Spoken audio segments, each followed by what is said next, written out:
latar belakang terkait dengan pentingnya etika di dalam pengumpulan data, karena kalau dilihat riwayat dalam perjalanan penelitian-penelitian dilakukan, terutama dimulai dengan masa perang ya pada waktu itu. Dan di sini ada salah satu contoh, misalnya di tahun 42-43, ini ada suatu studi yang akan meneliti terkait dengan hipotermi, dan penelitiannya adalah penelitian eksperimental, dan eksperimentalnya itu langsung menggunakan subjek manusia yang kemudian ingin melihat terkait dengan apa eh, kemampuan di dalam kondisi yang sangat dingin gitu ya. Jadi dimasukkan ke dalam frozen di sini, kemudian dilihat terkait dengan kemampuannya. Jadi, nah ini penelitian-penelitian seperti ini tentunya seringkali beresiko terhadap kematian karena pada waktu itu memang belum ada terkait dengan etika penelitian. Banyak penelitian-penelitian yang dilakukan pada zaman Nazi ya. Kalau kita lihat di sini penelitiannya langsung mencobakan dengan manusia gitu ya, dan ini tentunya sangat berpotensi kejadian-kejadian yang tentunya bisa berakibat sampai ke arah kematian. Ini juga salah satu contoh penelitian eh, eh, di malah di Amerika ini ya, sejak tahun 1932 ini ingin melihat terkait dengan perjalanan secara natural pada kondisi sipilis yang tidak diobati gitu ya, pada laki-laki kulit hitam. Jadi di sini memang eh, subjeknya ini memang tidak mengetahui gitu ya. Kemudian dia akan dilihat sebetulnya terkait dengan eh, penyakit sipilis itu, tetapi tidak dilakukan pengobatan yang efektif. Nah, ini tentunya kalau sekarang ini tentunya ini tidak diperbolehkan penelitian-penelitian seperti ini. Penelitian-penelitian lain yang juga ada di beberapa negara gitu ya. Kalau kita melihat ini juga tahun 63 juga pernah ada penelitian di eh, Brooklyn ya. Ini juga kalau kita lihat malah justru sel kankernya itu diinjeksikan gitu kepada pasien usia lanjut gitu ya, untuk melihat terkait dengan imunologinya ya di dalam menolak sel-sel tersebut. Dan juga tahun 72 ini juga diteliti juga ada terkait ada anak-anak yang retardasi itu ya, kemudian juga dikaitkan dengan virus diinfeksikan dengan virus hepatitis ya, untuk melihat terkait dengan perjalanan nanti riwayat pada penyakitnya.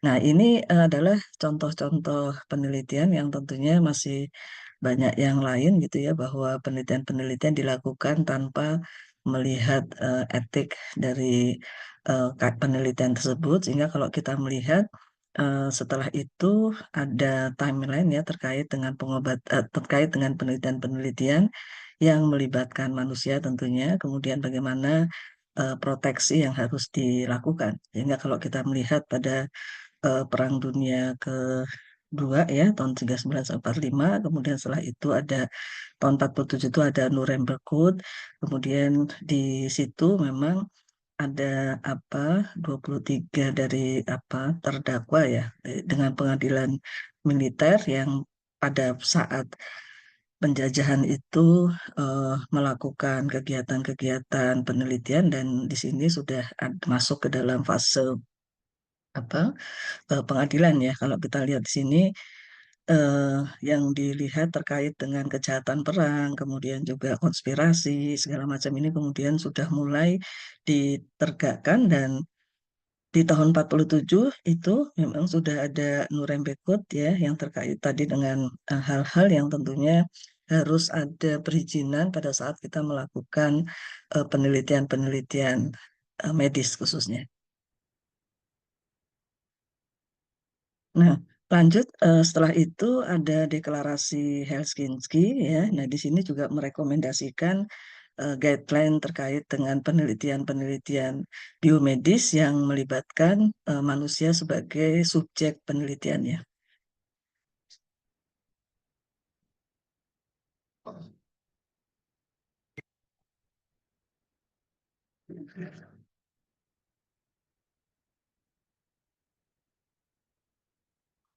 Eh, Kemudian keluar kalau kita melihat ya dari WHO ini keluar terkait dengan guideline secara internasional ya etik ya bagaimana kalau kita penelitian yang melibatkan manusia. Jadi di sini ada guideline etik ya penelitian yang melibatkan manusia, kemudian juga terkait dengan justifikasinya, ada reviewnya, ada informed consent itu yang penting ya. Jadi harus ada izinnya dulu gitu ya. Kemudian dilihat apakah individual tersebut vulnerable atau tidak ya, rentan atau tidak.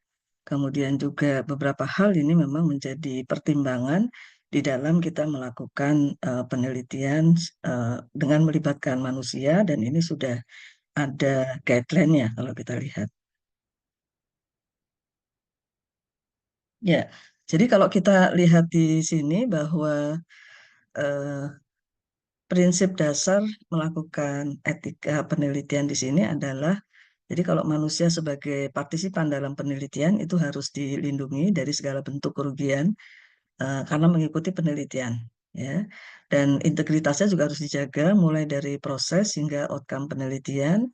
Dan kita juga harus bisa menunjukkan keuntungan dari responden yang kita terlibatkan di dalam mengikuti penelitian tersebut. Jadi bukan hanya sebagai percobaan gitu ya, tetapi kita juga harus menampilkan manfaat ya kalau misalnya mengikuti atau ikut sebagai subjek penelitian.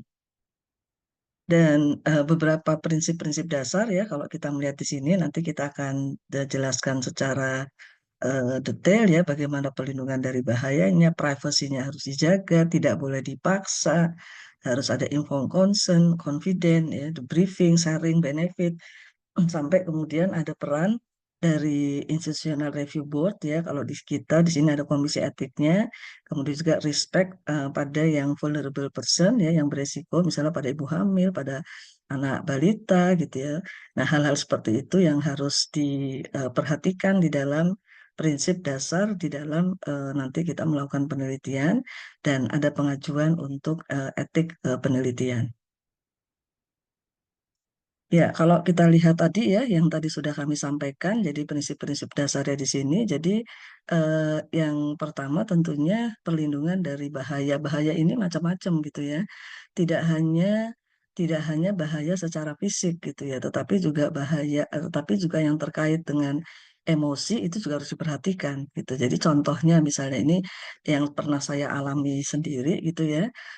Misalnya ada mahasiswa saya pada waktu itu adalah ingin meneliti pada eh, anak SMA yang obesitas gitu. Kemudian datang ke suatu sekolah SMA dan dia ingin meneliti pada anak-anak yang obesitas, itu kan hal yang biasa kalau menurut kita. Tapi karena di sini yang anak-anak remaja obesitas yang kemudian nanti akan dikumpulkan tersendiri, kemudian akan ada perlakuan tersendiri, mungkin secara mental mereka mungkin akan berpengaruh karena berarti oh saya dikelompokkan ke yang obes-obes ya. Nah, hal-hal seperti itu yang harus termasuk hal yang harus dijaga.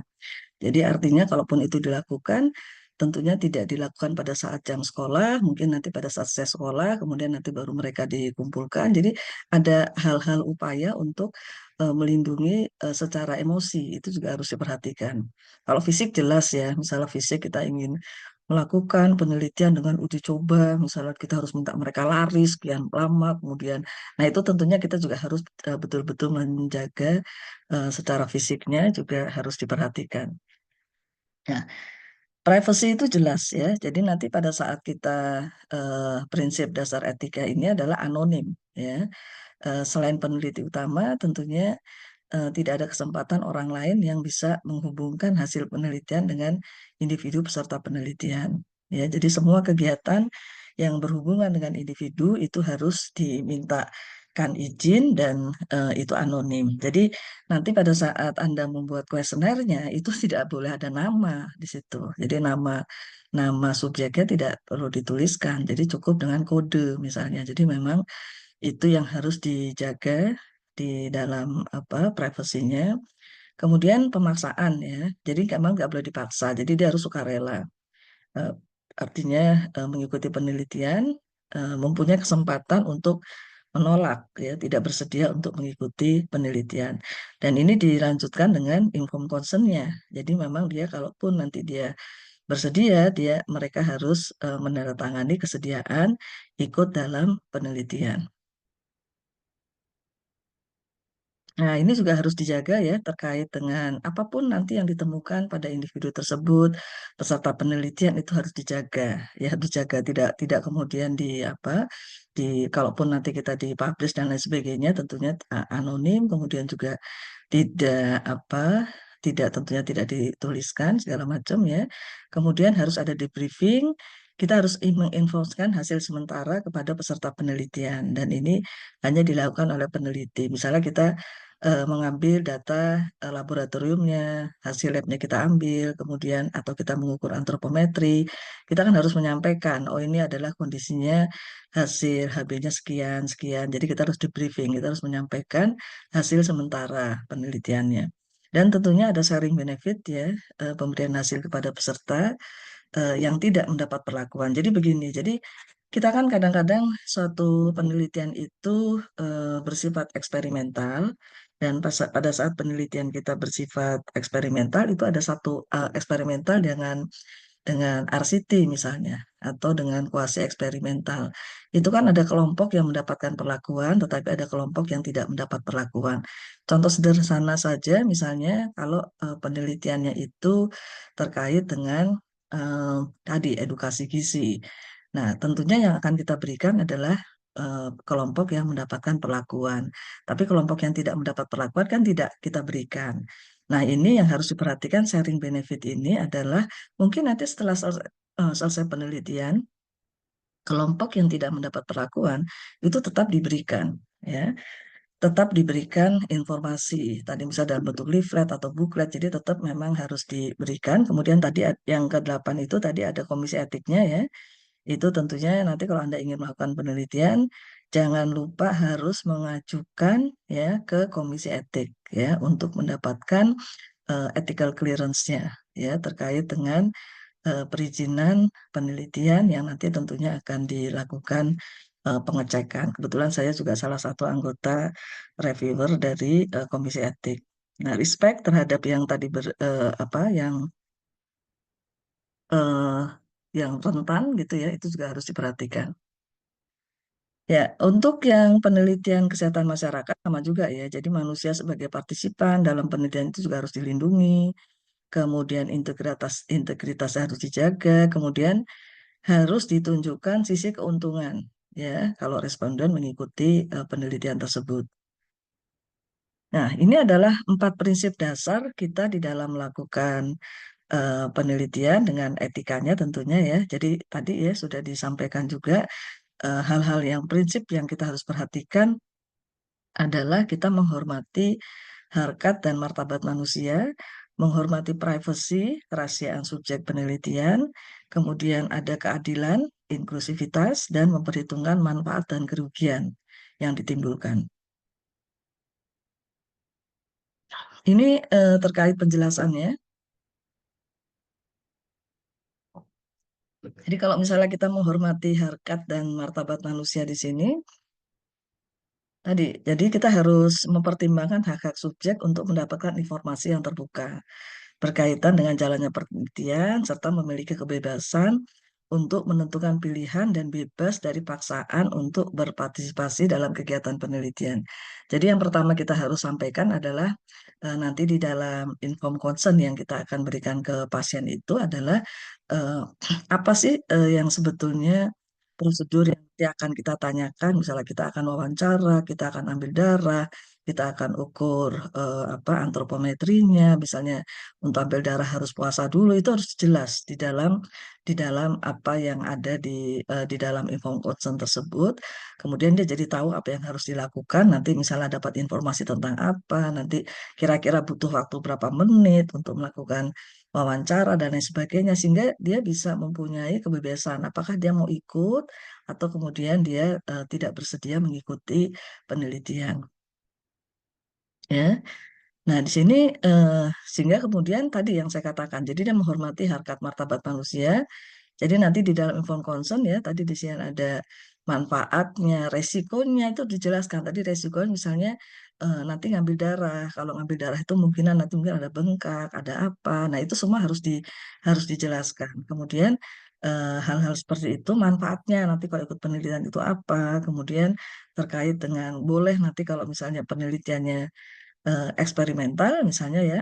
Karena sekarang misalnya saya sedang melakukan penelitian memberikan biskuit sampai 30 hari gitu, tapi tiba-tiba di tengah dia bosan, dia kemudian tidak mau melanjutkan, itu boleh-boleh saja. Ya, jadi boleh mengundurkan kapan saja. Itu juga menjadi hal yang harus kita sampaikan gitu ya. Dan nanti anonim, kerahasiaannya tidak ditulis namanya dan lain sebagainya.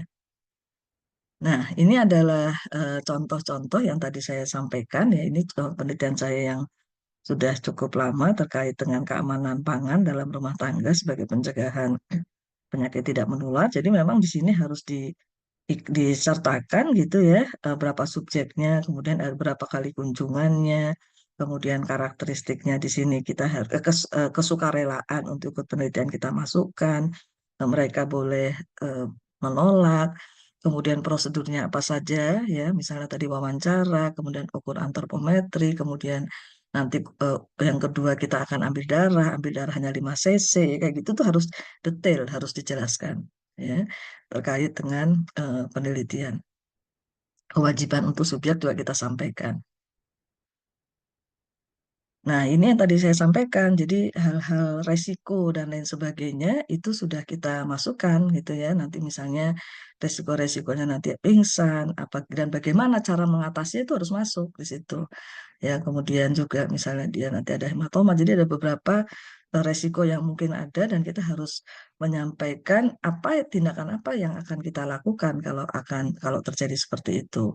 Manfaatnya, kerahasiaannya, sampai ke kompensasinya ya, dia akan diberikan apa. Kalaupun kita tidak memberikan misalnya uang transport gitu ya karena dia harus datang ke suatu tempat untuk mengikuti penelitian kita, atau mungkin dalam bentuk souvenir, entah itu handuk, entah itu tempat makan atau apapun. Kalaupun kita tidak memberikan itu, tetap kita harus menuliskan mereka tetap mempunyai kemanfaatan karena manfaat tidak hanya dalam bentuk uang, tidak hanya dalam bentuk barang, tetapi kemanfaatan mungkin informasi gitu ya. Jadi nanti kan akan diberikan penjelasan terkait dengan apa itu juga manfaat atau tadi manfaatnya kita akan ukur status gizinya sehingga mengetahui kondisi status gizinya atau nanti kita ambil data labnya, HB-nya, sehingga nanti kok kemanfaatannya adalah mengetahui terkait dengan hasil pemeriksaan laboratorium. Jadi itu juga bagian dari kompensasi yang bisa kita tuliskan kalau kita tidak memberikan misalnya dalam bentuk uang untuk transportasi atau dalam bentuk misalnya apa barang yang nanti akan kita berikan. Ya, ini hal-hal seperti ini yang tentunya harus ada gitu ya, dan ini adalah bentuk inform consent-nya, ya, bentuk inform consent-nya, jadi itu harus dituliskan di sini gitu ya, seperti apa, kemudian bersedia atau tidak, nah itu yang harus diperhatikan. Sampai sini yang ditanyakan dulu, silakan.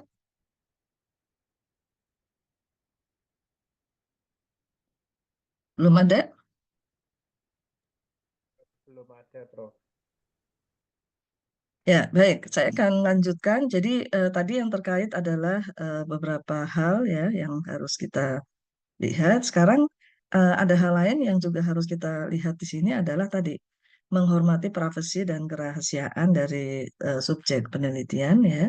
Jadi kalau kita lihat di sini eh,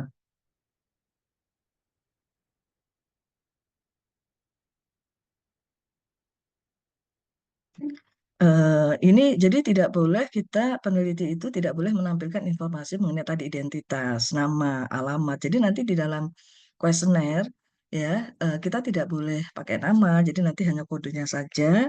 Dan kalaupun nggak pakai nama tapi alamatnya jelas jalan Merpati nomor sekian RT sekian, nah itu ya jangan karena kan itu juga sama saja ya.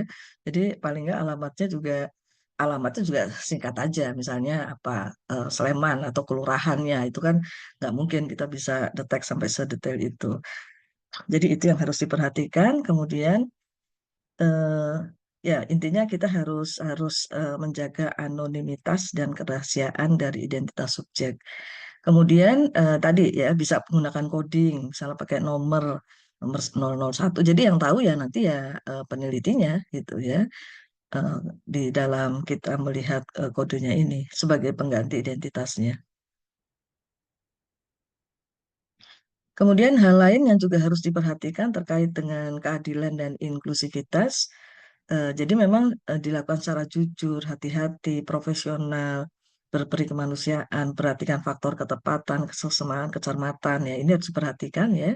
Kemudian juga psikologis, perasaan religiusnya juga. Jadi tentunya semuanya itu harus diperhatikan. Tadi yang saya seperti saya sampaikan misalnya terkait dengan kita kayaknya gampang penelitian obesitas gitu, tapi kan itu juga mungkin membuat rasa tidak nyaman gitu ya, karena mungkin wah ini kok saya dikelompokkan anak-anak yang obes dan lain sebagainya. Nah, hal-hal seperti itu tentunya kita harus memperhatikan. Ya, apalagi kemudian penelitian terkait dengan mental health gitu ya, yang tahu ternyata hanya penelitian yang kemudian langsung ditumbuhkan, jadi langsung kelihatan, oh dia ada gangguan dan lain sebagainya. Tentunya itu juga harus dijaga terkait dengan hal-hal seperti itu. Kemudian lingkungannya juga harus dikondisikan, ya. Kemudian prinsip keadilan ini juga harus diperhatikan tadi terkait dengan keuntungannya beban secara merata, nah segala macam itu juga harus dilihat. Nah, kalaupun misalnya nanti ada kerugian yang ditimbulkan, itu peneliti tentunya harus meminimalkan dampak yang merugikan bagi subjek. Misalnya, kalau kita mau penelitian misalnya terhadap produk makanan, misalnya dari apa gluten misalnya, ya kita harus memasukkan yang bisa ikut penelitian adalah yang tidak alergi terhadap bahan-bahan yang memang kita akan gunakan. Jadi itu harus harus terbuka, harus disampaikan. Ya, jadi apabila intervensi penelitian berpotensi mengakibatkan cedera atau stres tambahan, ya, tadi maka subjek dikeluarkan dari kegiatan penelitian. Jadi untuk mencegah terjadinya cedera, kesakitan, stres. Jadi di awal kita memang sudah mengeluarkan yang berisiko tentunya akan apa nanti akan membahayakan. Jadi kita harus memastikan. Jadi ada kriteria eksklusi yang nanti akan kita keluarkan di dalam kita melakukan penelitian tersebut. Nah, ini adalah beberapa pelanggaran kode etik yang tentunya harus diperhatikan ya oleh eh, adik-adik semua. Jadi misalnya pelanggaran kode etik yang terkait dengan fabrikasi data. Jadi fabrikasi data ini adalah memfabrik data, jadi membuat data yang sebenarnya tidak ada. Nah, tentunya ini menjadi hal yang sangat-sangat apa berbahaya sekali dan ini tentunya sangat melanggar etik penelitian. Jadi suatu penelitian itu kan eh, tidak harus bermakna ya secara statistik. Mungkin kita justru malah bisa menampilkan permasalahan-permasalahan yang kenapa misalnya penelitian kita tidak bermakna dan lain sebagainya ya. Itu lebih dengan pernyataan yang jujur dan kita bisa menyampaikan apa kemungkinan-kemungkinan kenapa penelitian misalnya tidak bermakna dan lain sebagainya daripada kemudian kita menambahkan data-data yang kemudian apa termasuk ini ya falsifikasi data ya. Jadi selain menambah juga kemudian malah mengubah data sesuai dengan keinginan kita. Nah, ini yang tentunya juga tidak diperbolehkan. Jadi fabrikasi data, falsifikasi data, kemudian plagiarisme. Nah, ini memang nanti harus hati-hati ya karena kan sekarang penelitian itu sudah semakin banyak, kemudian mungkin jenis-jenis atau judul-judul penelitian yang kita ambil, variabel-variabel yang kita ambil, yaitu mungkin sudah ada penelitian-penelitian sebelumnya dan kita mungkin mengambil entah itu dari skripsinya atau dari apa publikasi dan lain sebagainya. Tentunya kita harus mengambil kata-kata kalimat teks tanpa eh, memberikan sitasinya. Nah, ini yang harus diperhatikan ya. Jadi misalnya ada beberapa hal nanti di sini dan perlu kami sampaikan nanti di dalam apa hasil akhir kan ada salah satu persyaratan ada similaritas ya. Itu nanti akan dicek kesamaannya sehingga tentunya kita harus ada parafrase di situ ya. Jangan kita kemudian langsung mengambil satu hal ini yang sama misalnya yang kita ambil semua dari penelitian yang lain.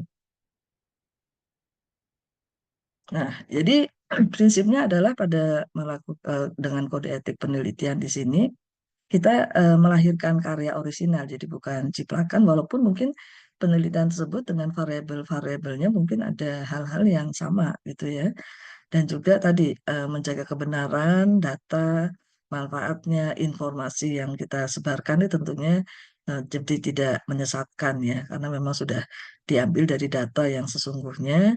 Kemudian juga menulisnya harus cermat, teliti, tepat, bertanggung jawab secara akademis ya dari tulisan tersebut, dan tentunya mempunyai manfaat itu yang penting. Jadi hasil kita itu ada kemanfaatannya, kan kita selalu menuliskan manfaat penelitian ini untuk apa, sehingga kemudian mungkin ada saran-saran yang nanti Anda akan sampaikan. Dan dan juga nah ini juga ya, jadi nanti memang harus ada manuskripnya, walaupun memang untuk S1 ini belum ada persyaratan harus disubmit di jurnal apa gitu ya, tetapi paling tidak nanti Anda harus sudah memasukkan baik itu skripsinya maupun manuskripnya di perpustakaan, sehingga judul judul-judul penelitian itu sudah terekam ya di repositorinya.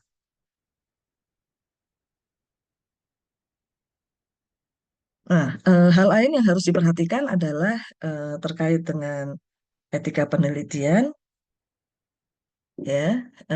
Jadi harus diperhatikan memang etika penelitian hubungan dengan pihak lain, gitu ya. Jadi kita harus melihat, misalnya etika peneliti pada responden, ya.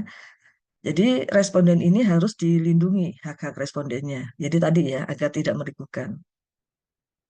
Kemudian juga di awal jangan misalnya, nah ini kadang-kadang ya tadi jadi yang tadi saya katakan vulnerable itu bukan apa, bukan hanya sekedar misalnya tadi anak bayi gitu ya, dia jelas vulnerable, kemudian balita, ibu hamil, tetapi juga bisa jadi ini adalah misalnya narapidana gitu ya, narapidana kita ingin jadikan sebagai subjek, kemudian yang akan melakukan penelitian adalah ketua ketua ininya apa tahanannya di situ gitu ya, itu kan bisa jadi dia menjadi vulnerable karena dia tidak ada apa, mungkin tidak berani untuk menolak mengikuti suatu penelitian gitu ya, sehingga memang ini juga kita harus perhatikan. Jadi kalau seperti itu kan juga harus hati-hati. Dia termasuk vulnerable, walaupun mungkin secara apa, secara usia dan lain sebagainya mungkin tidak rentan, tapi rentan karena ya itu tadi dianya jadi kayak memang waduh jadi harus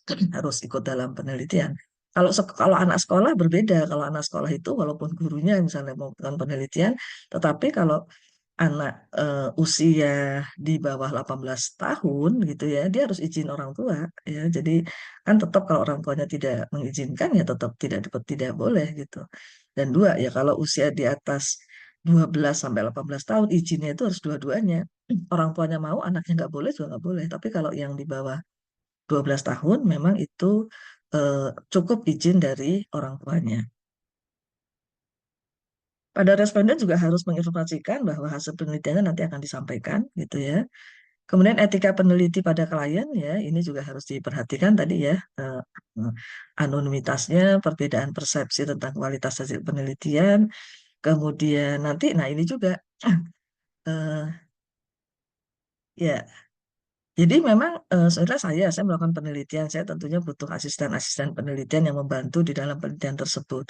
Jadi memang jangan tugaskan asisten di sini pada hal-hal yang membahayakan, ya itu harus diperhatikan juga ya.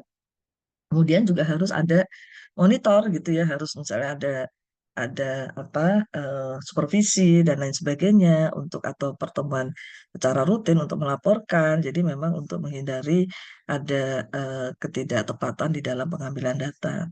Pada etika klien ini juga ya ini juga hati-hati ya. Jadi klien mungkin meminta peneliti untuk mengubah data. Jadi misalnya klien itu misalnya kita melakukan penelitian tetapi disponsori oleh eh, untuk kalau di kita misalnya terkait dengan entral tertentu gitu ya, dia ingin ini dicoba, ini produk makanan yang baru, coba dilakukan penelitian gitu ya.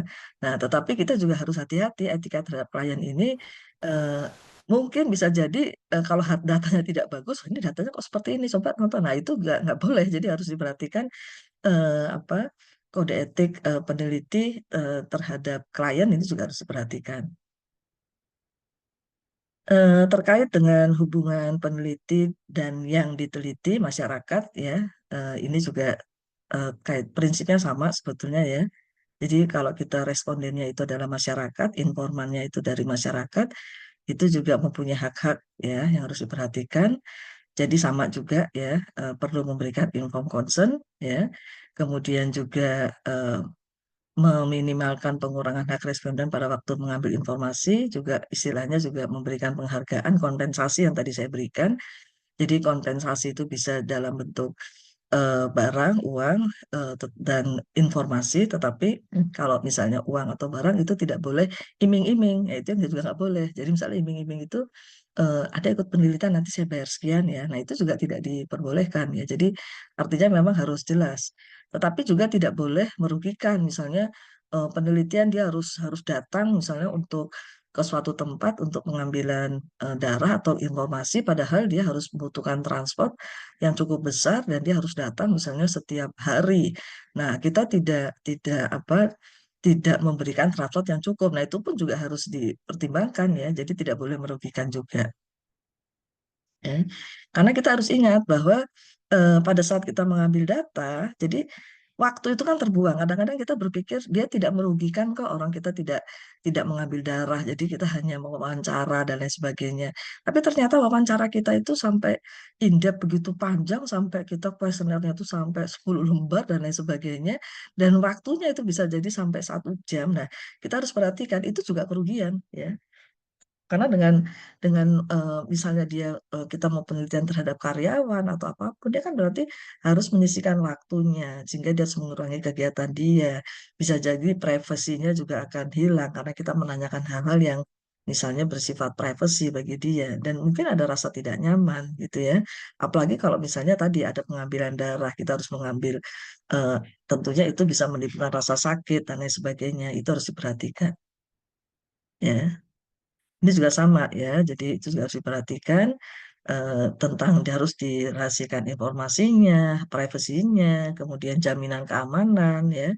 Tadi ada imbalannya akibat privasinya, misalnya tadi apa dengan waktu sekian dia sehingga tidak bekerja, sehingga kemudian ada kompensasinya. Nah itu harus jelas ya, kita harus tuliskan. Apalagi kalau misalnya kita menggunakan responden yang memang betul-betul dia pekerjaannya itu adalah waktu itu adalah diperhitungkan untuk dia mendapatkan rupiah apa apa gajinya dia. Nah, itu tentunya yang harus digantikan. Nah, ini tadi ya kompensasi. Jadi kerugian-kerugian ini memang konsekuensinya kerugian nanti dialami, kita harus memberikan penghargaan, memberikan kompensasi dalam berbagai bentuk yang tadi saya sampaikan, dan itu harus dituliskan dalam dalam inform consent ya, kompensasi apa yang akan kita berikan itu harus dituliskan. Ya. Nah, ini yang tadi saya tuliskan juga terkait dengan apa? Terkait dengan eh, terkait dengan penelitian eksperimental ya tadi juga sudah saya katakan kalau kelompok eksperimen itu memperoleh manfaat atau keuntungan dari eksperimen yang dilakukan, nah kelompok kontrol kelompok kontrol tidak memperoleh keuntungan yang sama tentunya. Jadi setelah pengumpulan data pasca intervensi, nah tentunya kelompok kontrol juga harus apa harus dipertimbangkan juga ya untuk mendapatkan informasi yang sama setelah itu. Kayak kalau misalnya susah nih, misalnya, oh saya soal penelitiannya kan kita seperti saya ini sedang memberikan produk pemberian eh, biskuit gitu ya selama 1 bulan. Nanti setelah selesai kelompok kontrol susah juga ini masa sih harus memberikan juga selama seperti jadi kayak penelitian baru lagi gitu ya kan tidak mudah sehingga ya kita bisa memberikan misalnya dalam bentuk-bentuk yang lain gitu ya entah itu informasi ya kalaupun itu diberikan tetapi kemudian tidak tidak kemudian menjadi hasil penelitian dilihat lagi misalnya perubahan-perubahan yang terjadi pada intervensi yang kita berikan, itu paling nggak tetap harus diberikan kompensasi atau manfaat yang lainnya. Nah, ini adalah nanti adik-adik semua pada saat akan penelitian jangan lupa saya katakan ya harus mengajukan etik penelitian ya dan ini harus diperhatikan betul karena ini menjadi persyaratan nanti pada saat Anda lulus ya kalau nggak ada etiknya nggak bisa ini. Ya, jadi di awal itu harus dilakukan.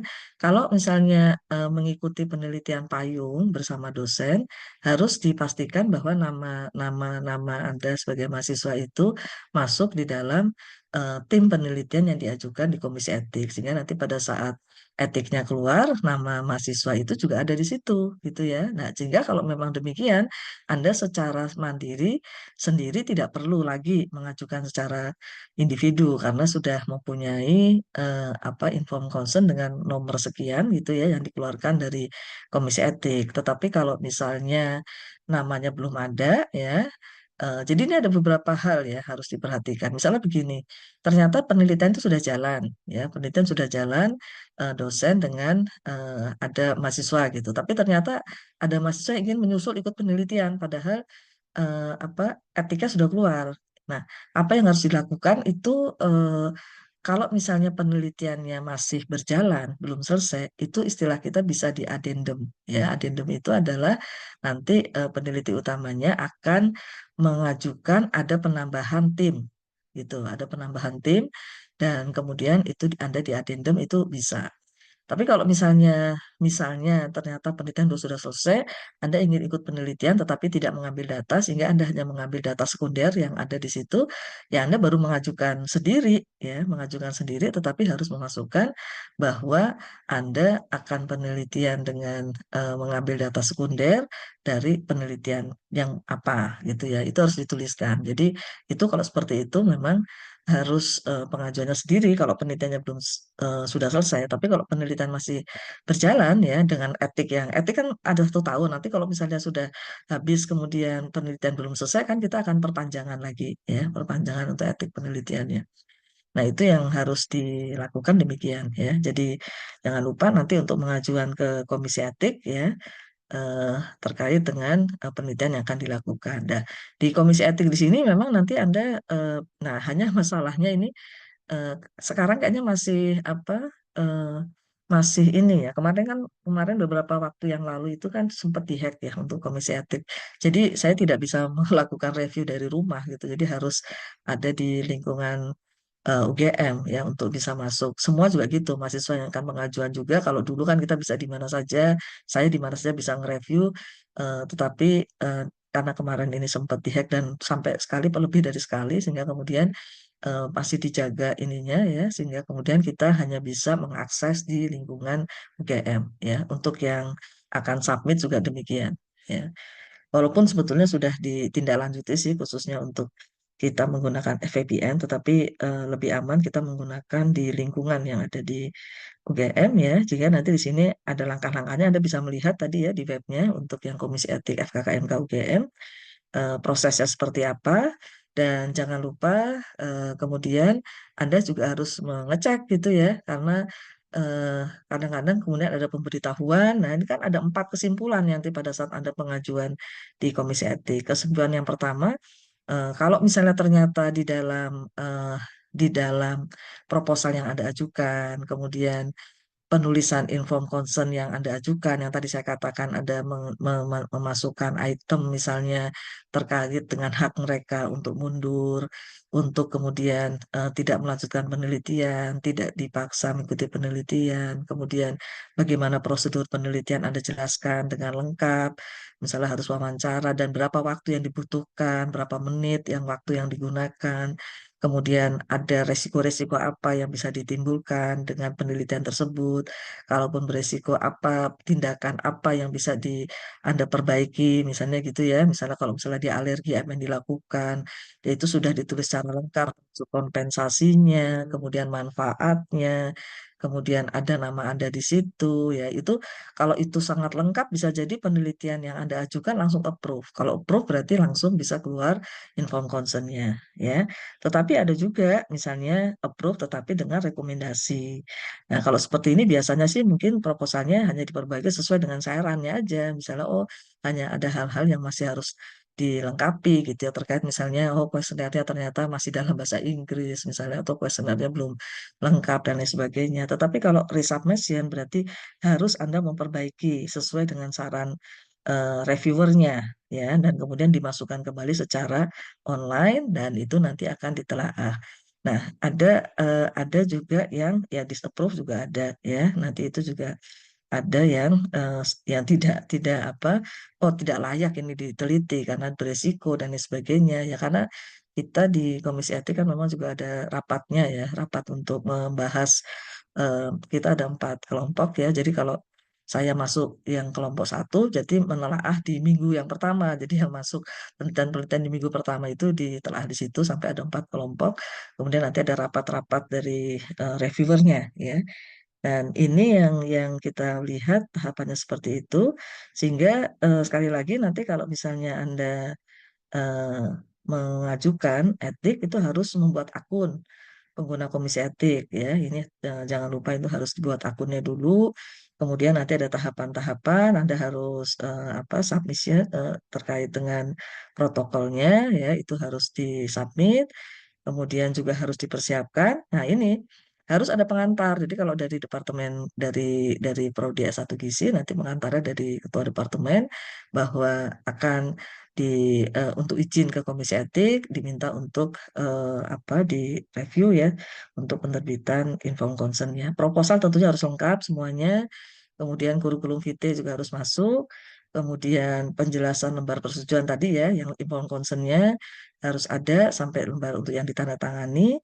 Nah, kemudian kuesioner juga masuk. Nah, ini harus diperhatikan. Kalau penelitian Anda adalah penelitian terkait dengan klinis gitu ya, eh, ini memang pasti diminta GCP-nya. GCP itu adalah untuk apa penelitian-penelitian uji klinik dan kalaupun Anda nggak punya karena mahasiswa itu biasanya nanti minta di dalam anggota tim peneliti yang penting itu ada ya tidak harus dari mahasiswanya tidak harus peneliti pertama tetapi yang lain gitu ya jadi sebagian besar dosen sudah mempunyai GCP karena untuk mendapatkan sertifikat GCP harus ikut pelatihan ya pelatihan dulu terkait dengan good clinical practice seperti apa nah itu harus dilampirkan ya.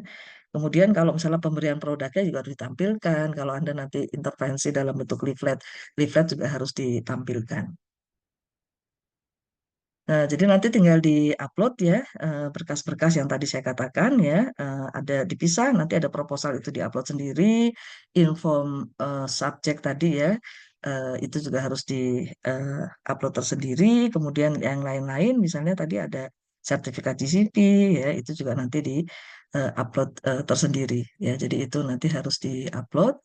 Kemudian nanti di situ tahapannya kelihatan ya, apakah kalau sudah, nah ini harus dicek betul ya, setelah di-upload, kemudian nanti dicek oleh sekretariat, nanti kemudian akan terlihat, oh Mas sedang direview misalnya, oh kemudian di sini diresubmasi, Anda harus melihat dikembalikan atau tidak, dilihat saran-sarannya apa, kemudian nanti harus diperbaiki lagi ya. Ini contoh misalnya yang pernah penelitian dari saya di sini nanti akan kelihatan statusnya apa. Kalau approve ya berarti sudah keputusannya di sini approve. Berarti nanti kita tinggal membayar, kemudian nanti tinggal mendapatkan inform consent-nya.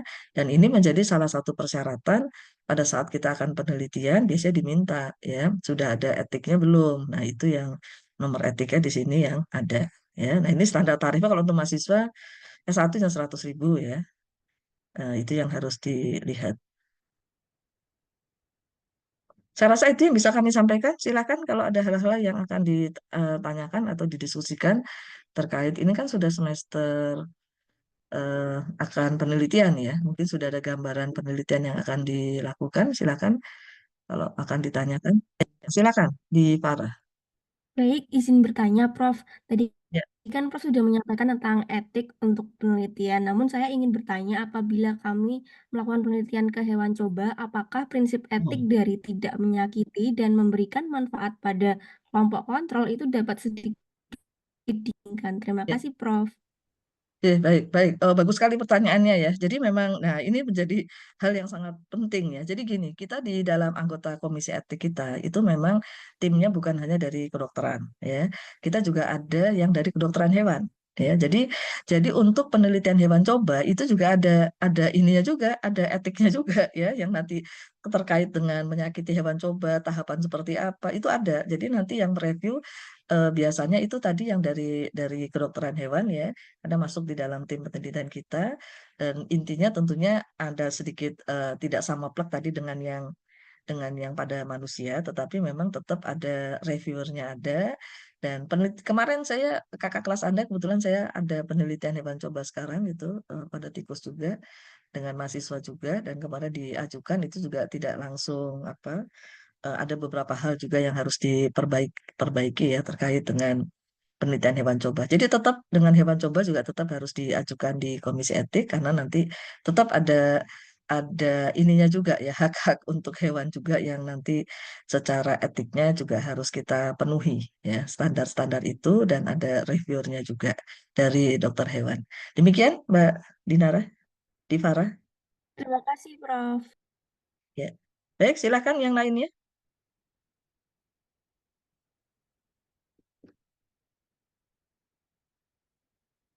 Masih ada yang ditanyakan?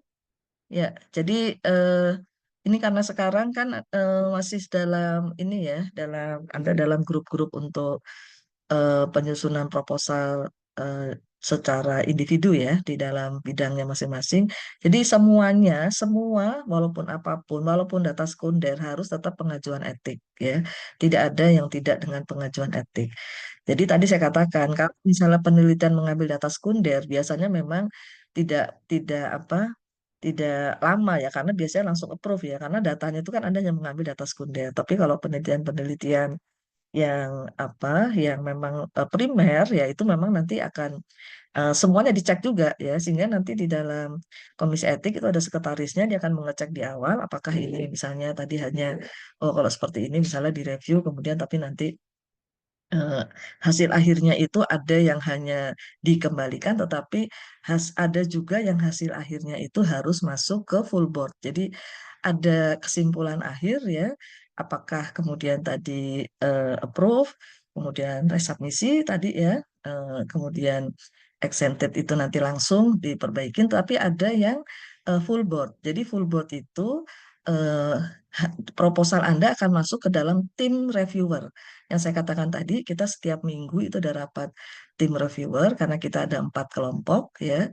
Jadi kalau saya itu masuknya di minggu pertama misalnya, jadi setiap minggu pertama itu tim kelompok satu kita akan mereview proposal-proposal yang semua tadi, apakah itu yang harus full board ataukah memang yang tadi hanya exempted saja yang kemudian tidak perlu dirapatkan eh, apa di full board. Karena kalau misalnya penelitian yang masuk di full board tersebut ya itu nanti akan dibicarakan di situ semuanya anggota reviewer itu nanti juga akan menelaah apakah ini kemudian sudah bisa hanya diperbaiki saja atau kita harus panggil penelitinya ya karena beberapa penelitian itu harus dipanggil penelitinya. Saya sendiri aja walaupun sebagai peneliti juga gitu pernah juga saya dipanggil juga gitu ya karena memang apalagi yang dengan mahasiswa gitu. Ada juga yang mahasiswa harus dipanggil sehingga pembimbingan juga harus datang juga gitu di dalam rapat full board tersebut ya. Jadi kita harus menjelaskan terkait dengan hal-hal yang mungkin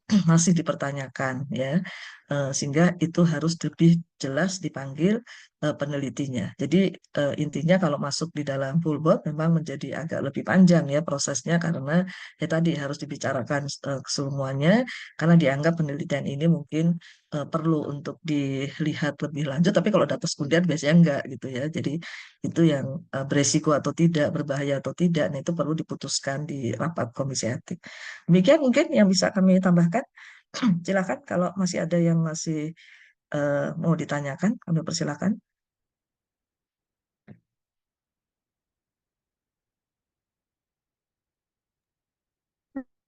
Prof, Oh ini, oh ada mau pertanyaan, mohon maaf, bertanya, ini Prof. ada di chat ada ya? Yang di chat ya, Dek? Ini di chat ada, mohon izin bertanya, jika penelitian dilakukan sebelum etiknya turun, dikarenakan waktu yang cukup singkat sehingga tidak mungkin menunggu etik turun, apakah diperbolehkan? Tidak diperbolehkan ya, karena penelitian itu harus melalui etik dahulu sehingga nanti kecuali kalau begini. ini yang sering saya lakukan atau mahasiswa lakukan adalah mereka ikut penelitian gitu. Seperti sekarang ini saya ada beberapa penelitian yang cukup banyak mahasiswa yang ikut gitu. Tapi kan mahasiswa belum punya judul, ya belum punya judul penelitian, tapi penelitian saya harus berjalan. Sehingga yang saya lakukan di sini, penelitian tetap jalan dan mahasiswa ikut dalam penelitian tersebut, hanya memang judulnya kan belum fix ya, sehingga ikut di dalam mengambil itu bisa karena kan penelitian itu sudah ada izin etiknya gitu. Yang penting kan sudah ada izin etiknya. Jadi kalau misalnya Anda ikut di dalam suatu penelitian, Anda judulnya masih belum jelas gitu ya, tetapi kemudian Anda ikut dalam penelitian tersebut, ya nggak masalah. Yang penting penelitian itu memang sudah ada izin etiknya.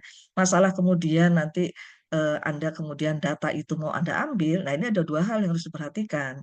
Kalau misalnya penelitian masih berjalan gitu ya, penelitian masih berjalan, kemudian Anda kemudian baru siap judulnya dan maju ke proposal, penelitian masih berjalan, Anda masih bisa mengatakan pengambilan datanya primer gitu ya. Tetapi kalau misalnya penelitian sudah selesai ambil data setahun yang lalu, Anda baru penelitian sekarang, ya berarti penelitian Anda pengambilan datanya sekunder kan, begitu yang harus diperhatikan. Walaupun mungkin Anda di situ sebagai sebagai pewawancaranya, ya itu juga harus diperhatikan. Dan kalau misalnya nama yang saya katakan tadi, kalau nama Anda belum masuk di dalam tim penelitian, kalau itu belum selesai penelitiannya, minta untuk di addendum ya penelitiannya. Itu yang harus dilakukan. Itu sudah jelas, Dek, Mbak Lia?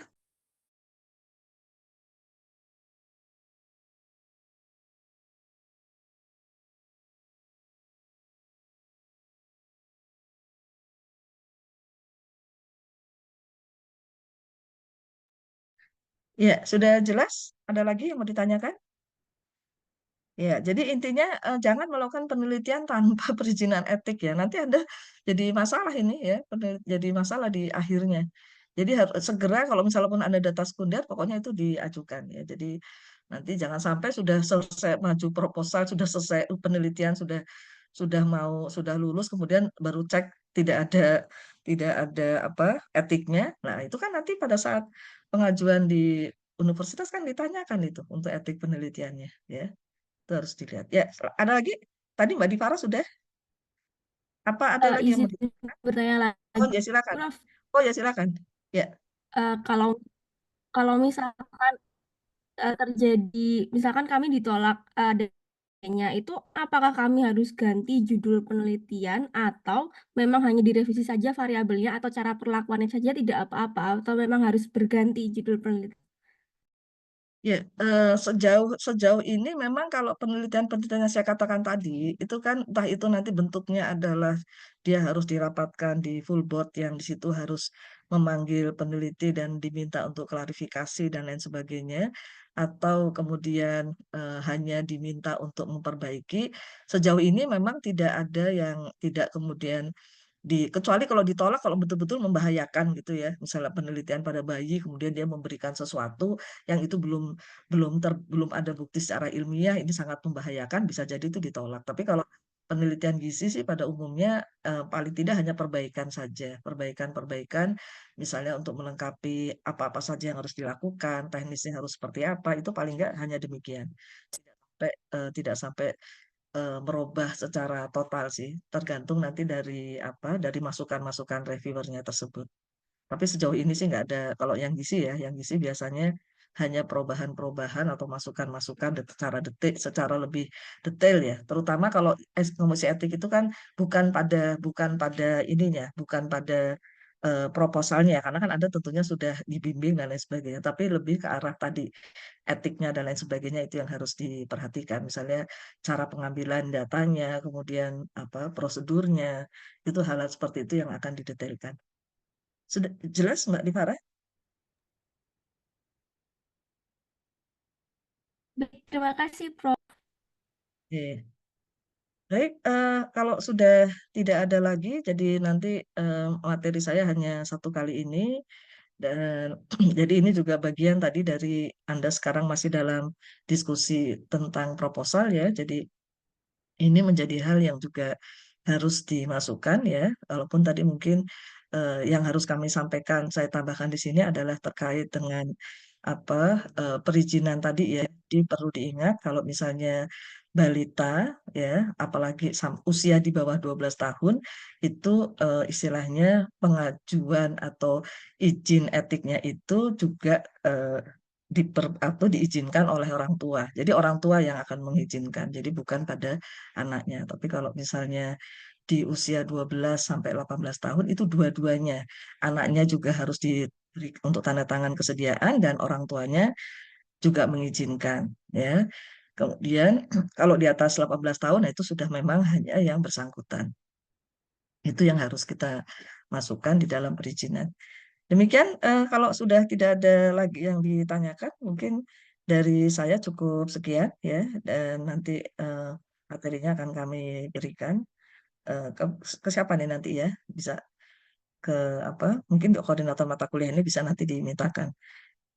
Dari saya cukup sekian, kita tutup kuliah kita pada pagi hari ini. Selamat pagi, Assalamualaikum warahmatullahi wabarakatuh.